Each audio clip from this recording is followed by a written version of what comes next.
द्वादशी ताम पोषे। द्वादशी में यदि ये व्रत होता है, द्वादशी में यदि ये व्रत होता है तो इसकी महिमा बहुत ज़्यादा है। एक रात्रि पहले अन्न छोड़ा जाता है, दूसरे दिन उसमें उपवास किया जाता है, फलाहार लिया जाता है। तो इस एकादशी की महिमा बहुत ज़्यादा है।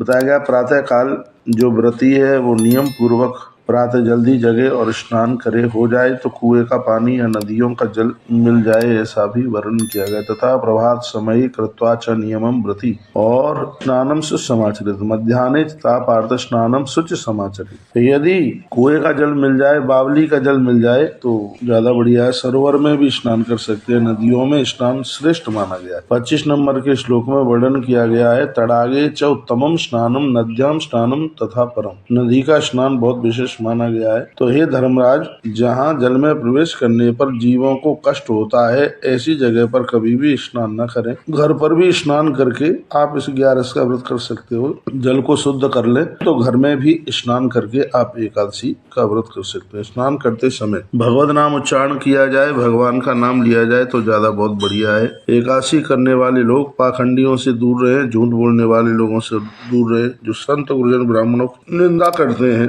एवं अगम्यागमन पराई स्त्रियों का साथ करते हैं। एकादशी का व्रत करने वाले लोगों को ऐसे जनों से दूर रहना चाहिए। जिन्होंने दूसरों का द्रव्य अपहरण किया है, उनको भी ऐसे लोगों से दूर रहना चाहिए। 31 नंबर का श्लोक बड़ा अद्भुत है। परह द्रव्यापहारांश परदारा विगामिना केशवम पूज्यत्वा तु नैवेद्यम तत्र खाए। इनसे दूर रहने की बात कही गई है। भगवान को मंदिर में भक्ति पूर्वक दिया दिखाएं, दीपक जलाएं, कुछ दिन में सोए नहीं, पति पत्नी का समागम न हो। धर्म शास्त्रों के अनुसार सारे दिन भगवत नाम के ही साथ में पूरा दिन निकालें। रात्रि में कम से कम आधी रात्रि तक भगवान का जागरण करें। तो इस प्रकार से यह व्रत अपने आप में बड़ा विशेष हो जाता है। वर्णन किया गया कि चाहे शुक्ल पक्ष की एकादशी हो चाहे कृष्ण पक्ष की एकादशी हो, दोनों की विधि समान है और दोनों ही व्रत करना चाहिए। दोनों ही व्रत करें, ऐसा नहीं है कि एक ही व्रत हो। यथा कृष्णा तथा शुक्ला विधि एवं प्रकार, दोनों की विधि बिल्कुल एक बराबर है और जो व्रत है वो दोनों ही एकादशी का करना चाहिए। तो जो मनुष्य तीर्थों में पहुंच करके इस व्रत को करता है तो इस व्रत की महिमा अपने आप में और ज्यादा बढ़ जाती है। भले ही आप व्रत नहीं करते हैं, लेकिन जब आप तीर्थ में हैं, उस दिन एकादशी पड़ जाए तो बिल्कुल अन्न मत खाइएगा और अवश्य में एकादशी का आप व्रत करें। जो एकादशी है उत्पन्ना एकादशी है, विद्वान जन कहते हैं इस एकादशी को करने से 1000 गौदान करने का जो फल प्राप्त होता है, उतने फल की प्राप्ति होती है। कमाल की बात है। गौ सहस्रेण यत् पुण्यम दत्त्वा वेदांत पारगे तस्मा असत गुणम पुण्यम एकादश्याम उपवासना। इसमें तो लिखा है उससे भी और 10 गुना और ज्यादा फल ज्यादा प्राप्त होता है। जो मनुष्य श्री हरि की पूजा करने वाले उस भगवान को वंदन प्रणाम करते हैं तो एकादशी के दिन उस भगवान का अभिषेक करते हैं तो एकादशी की महिमा और ज्यादा अपने आप में बढ़ जाती है। तीर्थ दान नियम ये सब चीजें सिद्ध हो जाती हैं एकादशी का व्रत करने से। हे दुष्टर, आप एकादशी का व्रत किया करो, ये भगवान ने आदेश दिया है कि हे युधिष्ठिर तस्मात् त्वं पांडवः श्रेष्ठः व्रतमेतत् समाचरः। आप एकादशी का व्रत किया करो। हे पांडव, एकादशी के पुण्यों की संख्या को मैं भी नहीं पूरा वर्णन कर सकता, ये भगवान बोले हैं। स्वयं परमात्मा ने कहा कि पुण्य संख्या में जानामि यत्त्वं प्रक्षस्य पांडव। इसका कितना बड़ा पुण्य है उसका विशेष रूप से वर्णन मैं भी नहीं कर सकता।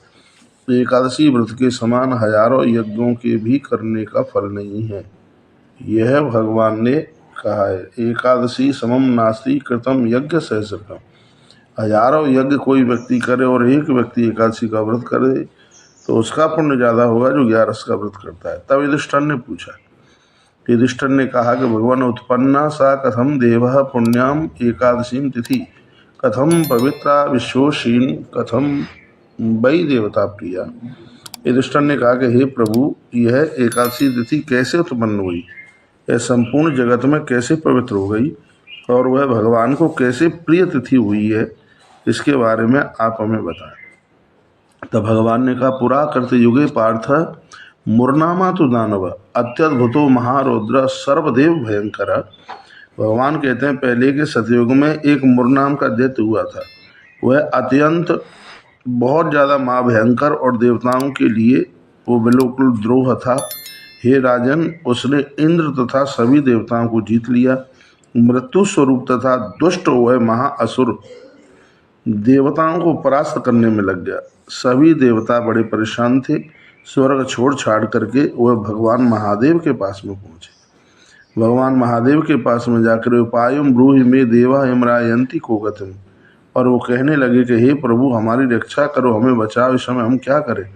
तब महादेव ने कहा, देवराज सुरश्रेष्ठ इत्रास्ते गरुड़ध्वजा शरण्यश जगन्नाथ परिपात्रा नारायण। भगवान बोले, महादेव कहे, इंद्र तुम गरुड़ध्वज भगवान के पास जाओ, वो सबके रक्षक हैं, जगत के स्वामी हैं, वही तुम्हारी सहायता करेंगे। उन्हीं के पास पहुंच करके आप प्रार्थना करना तो वो तुम्हारी रक्षा करेंगे। शंकर जी की वाणी सुनकर महाबुद्धिमान इंद्र देवताओं के साथ वहां गए जहां भगवान नारायण विराजित हैं, और कई श्लोकों में इंद्र ने स्तुति करी। ओम नमो देव देवेश देवदानव वंदितः दैत्यारे पुंडरीकाक्ष त्राहि नो मधुसूदन। उन्होंने कहा, हे देवता और दानवों से वंदित प्रभु, हे दैत्यों को समाप्त करने वाले पुंडरीकाक्ष, हे मधुसूदन, आप हम लोगों की रक्षा करें। देवराज इंद्र ने भगवान से ऐसी प्रार्थना करी।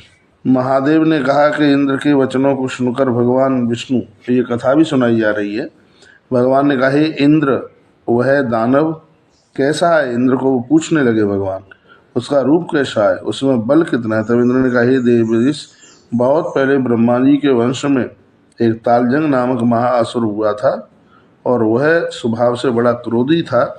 उसका पुत्र दानव ये मुर उसी का बेटा है।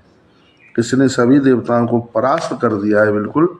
भगवान, अब हम आपके पास चल करके आए हैं, आप हमारी रक्षा कीजिए। तब भगवान ने कहा, रे दानव दुराचारम मयवाहम निरीशया तदस्ते सम्मुखा सर्वे विष्णु नाम दुष्ट दानव। भगवान पहुंच गए उसके सामने, कहा, दुराचारी, हे दानव, मेरी भुजा को देख। उसके बाद वे सभी दानव भगवान विष्णु के सम्मुख आ गए लड़ने के लिए। भगवान के साथ में घोर घमासान युद्ध हुआ, बड़ी जोर से युद्ध हुआ। 1000 वर्ष तक ये युद्ध चलता रहा। भगवान विष्णु चिंतित हुए कि ये सभी देवताओं को ये मार न डाले। वायु युद्धम कृतम तेना दिव्यम वर्ष सहस्रकम, 1000 वर्ष तक युद्ध हुआ। और हुआ यह है कि भगवान उसके सामने से सीधे बद्रिकाश्रम के लिए चले गए, और एक सिंगावती नाम की गुफा थी, भगवान उस गुफा में प्रवेश कर गए। लिखा है, विष्णुशः निजतस्तेन गतो बद्रिकाश्रम गुहा सिंगावती नाम तत्र सुप्तो जनार्दन। इसमें तो लिखा है भगवान वहाँ जाकर के शयन कर गए। वह गुफा 12 योजन में गुफा फैली हुई थी, और उसमें एक ही द्वार था, उसमें भगवान जाकर के सो गए। तत्पश्चात मुर नाम का दैत्य वहाँ भी पहुँच गया भगवान का पीछा करते करते, और उसने उस गुफा में प्रवेश किया। महायुद्धेन तेनैव श्रांतो सौ योग माया दानवा पृष्ठतो लग्न प्रविष्टा सतदा गुहा। उसने उस गुफा में प्रवेश किया जहाँ पर भगवान उस गुफा में शयन कर रहे थे। भगवान को देख करके वो हर्षित हो गया कि मेरा दुश्मन तो मुझे मिला, और उसके तत्पश्चात उसने हरि को देखा और उसने जाकर के ललकार दिया, भगवान को ललकार दिया उसने। जैसे उसने प्रहार करने की कोशिश करी तो उसी समय भगवान की देह से एक परम ज्योत निकली, एक दिव्य स्त्री का रूप, और घमासान युद्ध हुआ। उस समय उस स्त्री ने पतितम दानवम दृष्ट्वा ततो विस्मयमागता, आश्चर्य की बात हो रही थी, और उसी समय उस देवी ने इस दुष्ट को मार दिया, समाप्त कर दिया। और वो देवी कोई और नहीं थी, वो कौन थी? बोले एकादशी मैया की जय हो। जब वह मर गया तो भगवान विष्णु ने कहा, अरे मेरे से अत्यंत शत्रु को किसने मारा? उसने इस अत्यंत राक्षसों का स्वामी इतना बलवान था, इसको किसने मारा? तो उस कन्या ने कहा, हे प्रभु, इसको मैंने ही समाप्त कर दिया है। आप सोए हुए थे और ये युद्ध करने के लिए आया था। एकादशी ने कहा, हे स्वामिन, आपकी ही कृपा से मैंने इसको मार दिया है, ये आपकी ही कृपा से। त्वत्प्रसादाच्च भो स्वामिन महादैत्यो मया हत, ये आपकी कृपा से हुआ। भगवान ने कहा त्रिलोक में मुनिगण आनंद हो गए हैं। हे भद्रे, तुमको जो अच्छा लगे वह वरदान आप तुम मुझसे मांग लो, मैं तुम्हारे ऊपर बहुत प्रसन्न हूँ। भगवान का नाम मुरारी हो गया, मुर नाम के दैत्य को मरने से। मैं देवताओं के लिए भी दुर्लभ वरदान तुमको दूंगा।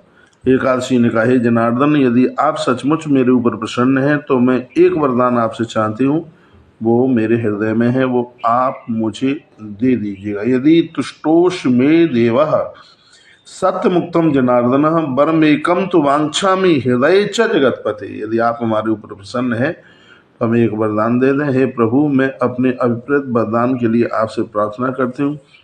यदि आप 3 बार कहकर अपनी वाणी की सत्यता प्रदान करें तो मैं उसे मांगू। भगवान ने कहा, दूंगा दूंगा। तीसरी बार कहा कि दूंगा। तो उस समय एकादशी मैया ने कहा, हे देवेश, आप मुझको तीनों भुवनों, चारों युगों तथा तीनों लोकों में ऐसा बना दीजिए कि मैं आपकी कृपा से सभी तीर्थों में प्रधान हो जाऊं, सभी विघ्नों का विनाश करने वाली हो जाऊं तथा सभी प्रकार की सिद्धियों को प्रदान करने वाली हो जाऊं। हे प्रभु, आपकी भक्ति से युक्त जो मनुष्य भक्ति पूर्वक मेरी तिथि को उपवास करे, उनकी सभी कामनाएं पूरी हो जाएं और उसको अपनी साधना में सिद्धि मिल जाए। ये मांगा। माँ पोषंत ये भत्या तब भत्या जनार्दन सर्व सिद्धि भवे तेषाम यदि तुष्टोस्मि प्रभु। यदि आप हमारे ऊपर प्रसन्न है तो ये दे दो। जो उपवास करके दूसरे दिन एक ही बार भोजन करे, हे माधव, आप संपत्ति, धर्म और मोक्ष उसे प्रदान करें। भगवान विष्णु ने कहा, हे कल्याणी, तुम जो कह रही हो वही होगा। तुम समस्त मनोरथों को पूर्ण करने वाली होगी। तुम्हें एकादशी के नाम से जाना जाएगा। भगवान ने ऐसा वरदान दे दिया। मैं तुमको अपनी शक्ति देता हूँ। प्रभु ने कहा, एकादशी व्रत करने वाली मेरी पूजा जो करेंगे वह मुक्ति प्रदान करेंगे, इसमें कोई संशय नहीं है। ऐसा भगवान ने कहा। त्वाम च शक्ति महम मन्यः एकादशी व्रतस्तथा मम पूजाम करिष्यन्ति मोक्ष गास्तेन संशय। इसलिए एक बार मैं भक्तों को फिर कहूँगा कि 11 के दिन आप अवश्य में भगवान नारायण का अभिषेक कीजिए, सालराम भगवान का अभिषेक कीजिए, क्योंकि भगवान ने कहा है कि एकादशी के दिन विशेष रूप से मेरा अभिषेक करेंगे, उन्हें मैं अपना धाम दे दूंगा। उनको मृत्यु के समय पर किसी भी प्रकार का कोई कष्ट नहीं होने दूंगा। महादेव जी ने कहा कि भगवान ने त्रवाचा भरी है, एकादशी को वरदान दे दिया है, तो सभी भक्तजनों को, वैष्णव हरिजनों को चाहिए कि वह एकादशी का व्रत जरूर किया करें। और इसमें वर्णन है कि एकादशी में थोड़ी बहुत भी यदि कहीं दशमी आती है तो उस व्रत को बिल्कुल त्याग कर देना चाहिए। इसमें वर्णन किया गया है कि द्वादशी को वर्णन किया, द्वादशी को थोड़ी बहुत भी एकादशी रहे तो उस एकादशी को जरूर करना चाहिए। और द्वादशी में एकादशी बहुत ज़्यादा विशेष मानी गई है। जो मनुष्य एकादशी तिथि का उपवास करते हैं वे इस वैष्णव स्थान में जाते हैं जहाँ पर भगवान गरुड़ध्वज रहते हैं। ऐसा वर्णन है। एकादश्याम प्रकुर्वीता उपवासम निराश तो ये ते यंत्र वैष्णवम स्थानम यत्रास्ते गरुड़ध्वज। वो उस स्थान में जाते हैं जहाँ भगवान गरुड़ध्वज रहते हैं। भगवान विष्णु की भक्ति करने वाले वे मनुष्य धन्य हैं जो एकादशी का व्रत भी करते हैं और एकादशी का महात्म्य पढ़ते हैं। इस ग्रंथ में लिखा है कि एकादशी की कथा सुनने से उस 11 की महिमा और ज़्यादा बढ़ जाती। लिखा है, धन्यास्ते मानवः लोके विष्णु भक्ति प्रायण एकादशांश महात्म्यम सर्वकालेषु या पठेत। जो एकादशी की कथा को पढ़ते हैं और सुनते हैं वे मनुष्य 1000 गोदान करने का फल प्राप्त करते हैं। ऐसा वर्णन किया गया है।